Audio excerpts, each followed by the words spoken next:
40 సంవత్సరాలు. ఇప్పుడు మీరు అందరూ ఇక్కడే ఉంటున్నారు కదా 40 సంవత్సరాల నుంచి. మీరు 40 సంవత్సరాల ముందల ఈ గ్రామం కానీ మన కుప్పం కానీ ఎట్లా ఉంది మీరు ఆలోచించాను. ప్రతి ఒక్కరు ఇప్పుడు ఎట్లా ఉంది అనేది ఆలోచించాను. అట్లానే చంద్రబాబు నాయుడు గారు ఒక్క గ్రామం కాదు ఆయనకుంది, కుప్పం ఒక్క నియోజకవర్గం కాదు. ఆయన నమ్మి మీరందరూ ఓటేసి ఆ పదవి ఇచ్చినప్పుడు ఆయన యావత్ ఆంధ్రప్రదేశ్లో ఎన్ని గ్రామాలు ఉన్నాయో మీరు ఆలోచించాలి.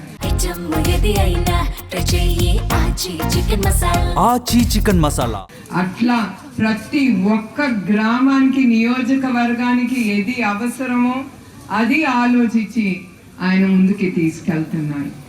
అట్లానే ఆయన ఎప్పుడు కుప్పం ప్రజల్ని ఎప్పుడు ఆయన మర్చిపోరు, మా కుటుంబం కూడా మేము మర్చిపోం. అందుకే ఇవాళ ఈసారి ఆ నిజం గెలవాలి అనే అది ఎందుకు నేను చేపట్టానో ఆ దేవుడికే తెలుసు.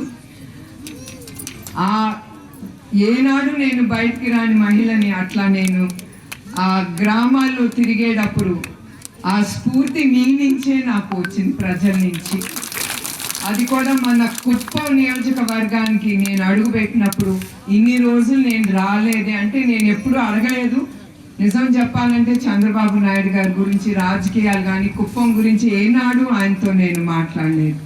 అట్లాంటిది కుప్పంలో అడుగు పెట్టిన తర్వాత నా నిజం గెలవాలి అనే ఆ యాత్ర తర్వాత నామినేషన్ వేయటానికి వచ్చినప్పుడు ఇచ్చిన మీ స్వాగతం నాకు అది నేను మరవలేనిది.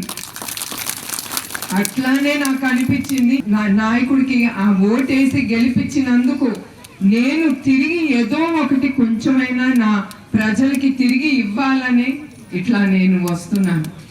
ఎవరేం మాట్లాడతారో నాకు లెక్కలేదు. చివరికి నా ఆలోచన అంతా కుప్పం ప్రజలు, కుప్పంకి ఏమి దక్కుతుంది.